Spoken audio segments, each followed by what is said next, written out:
picture this.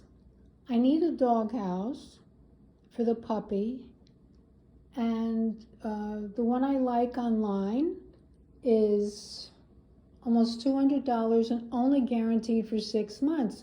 So I'm looking at this cabinet of mine and I'm thinking I turn it over on its side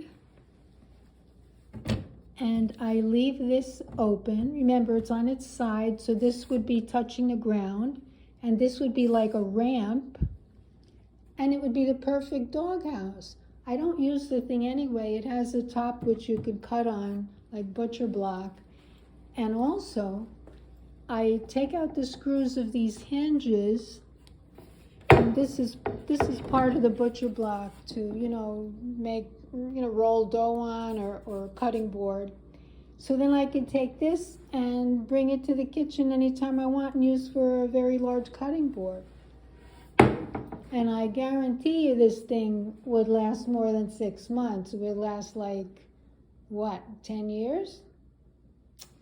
All right, I'll try and keep you posted. Keep thinking.